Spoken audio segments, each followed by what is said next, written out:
The AAU scene is cooked, man. The NBA is cooked. Everything is cooked. Nas versus Austin Rivers. What we talking about these days, man? The play-in tournament is upon us. The playoffs is upon us. And I'm ready to talk about it all, man. I'm ready to talk about it all. My guy, E, what's up, my boy? What's good, bro? How you doing? Hey, man, I'm doing great, bro. But look, I've been online and I'm watching some of these videos about AAU. Now, as some may know, I coach basketball, train. I've also played basketball, played the Division II level, right? And the reason why, well, not the reason why, but I know some of you guys, well, Division II ain't Division I. But the reason why I didn't play Division I is because I was ineligible. Did I have Division I schools recruiting me? Absolutely. So let's get that out of there, okay? Now, everyone is saying if your kid is good enough, they shouldn't pay for AAU. And here's where this conversation stems from. NBA players, former NBA players who says, I didn't have to pay. My mom didn't have to pay. I never had to pay. I didn't have to pay if you train it. I wonder why.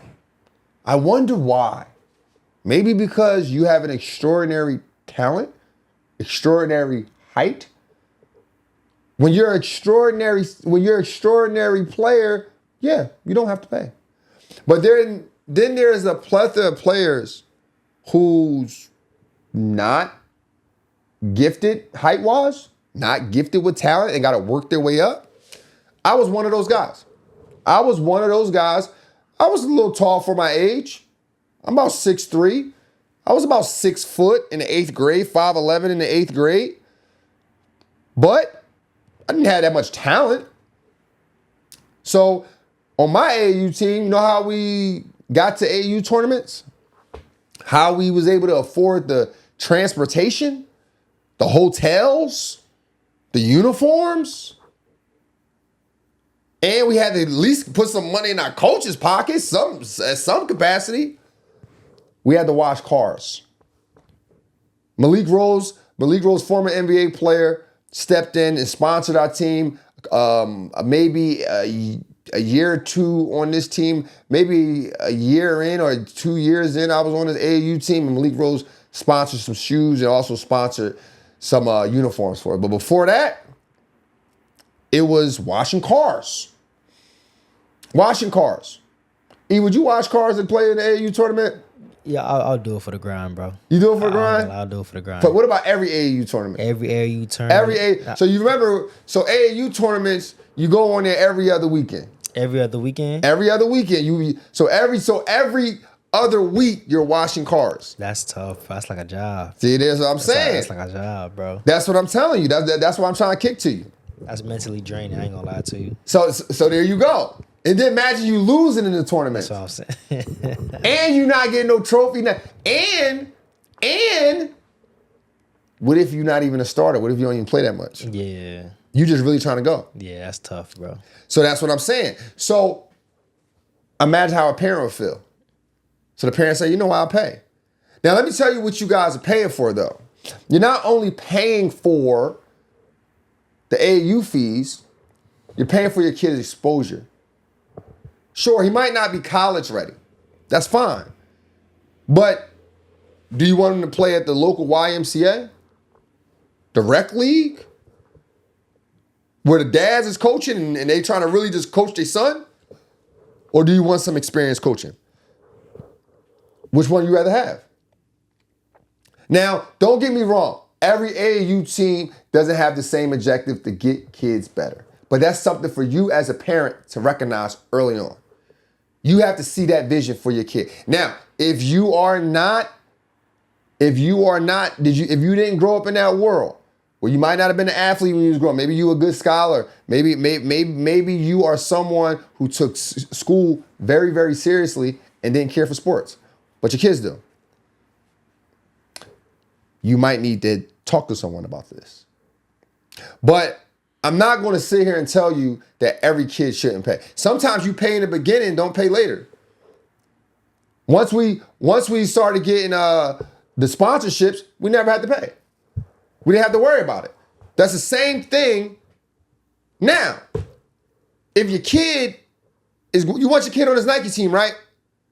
All right, he's not good enough, then you might have to pay. Because that's going to support the coaches and everything else. Or you can go to a team that's not a Nike team and still pay, and your kid gets some playing time. Because that's the real uproar right now. But we got this thing in America especially, where we believe that the coaches and the teachers of the world should be paid little to nothing.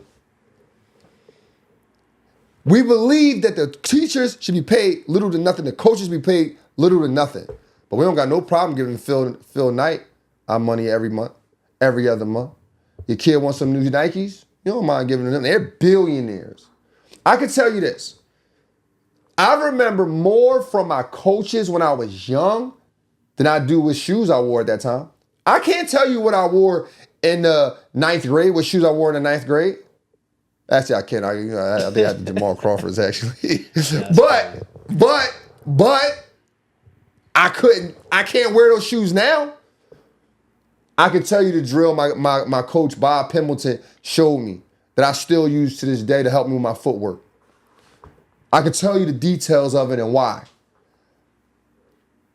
So when we sit here and we complain, you're good, you shouldn't have to pay. Don't listen to those NBA players, man. They're extraordinary talent. They less than 1%, bro. If your kid want to play basketball, just make sure it's in the budget. And then make sure your kid go to practice.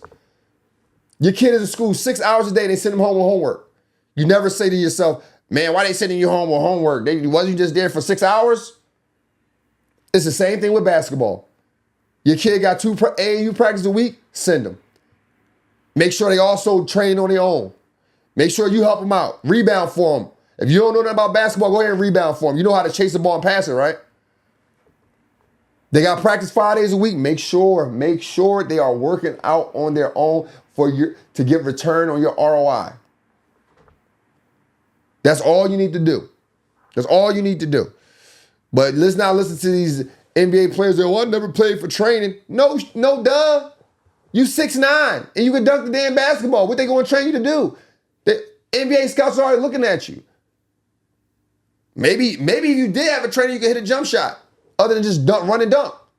But shoot, this would suffice. You'll get a Division I scholarship. You'll go to the NBA. We got to stop this, man.